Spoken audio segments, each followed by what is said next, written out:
Bagi seorang perwira tinggi polisi, dia tahu kalau peristiwa perkosaan itu membutuhkan bukti dan saksi. Ya. Satu alat bukti tidak cukup dan harus ada visum yang diperoleh. Tapi tindakan-tindakan itu tidak dilakukan.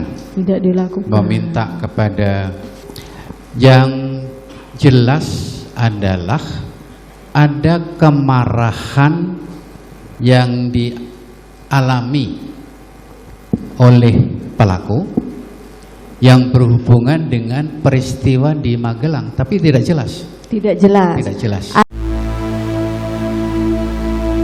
Saksi ahli sekaligus kriminolog dari Universitas Indonesia, Muhammad Mustafa, membeberkan dua kejanggalan terkait pengakuan Putri Chandrawati yang mengalami pelecehan seksual. Menurutnya, dua keanehan justru memperjelas bahwa yang terjadi adalah pembunuhan berencana.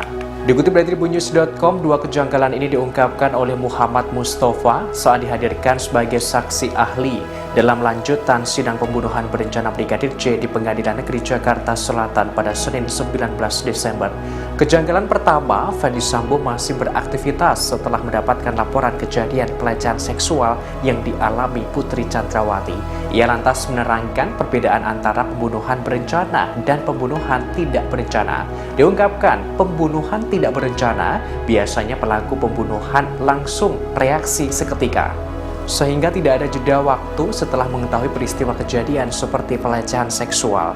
Pelaku langsung melakukan pembunuhan, misalnya penembakan, sehingga tidak terdapat jeda waktu untuk berpikir melakukan tindakan-tindakan lain. Mustafa menegaskan adanya kepastian pembunuhan berencana dalam kasus Sambo. Kejanggalan kedua, Muhammad Mustafa juga heran dengan terdakwa Ferdy Sambo yang tidak melakukan upaya visum terhadap Putri Chandrawati, padahal Putri mengaku mengalami pelecehan seksual. Menurutnya, sebagai perwira tinggi Polri berpangkat Inspektur Jenderal Polisi, seharusnya Sambo meminta istrinya melakukan visum. Hal ini sebagai bukti adanya dugaan pelecehan seksual. Kriminolog Universitas Indonesia itu menuturkan pelecehan seksual bisa saja dijadikan bukti yang dipertimbangkan sebagai motif pembunuhan terhadap Brigadir J.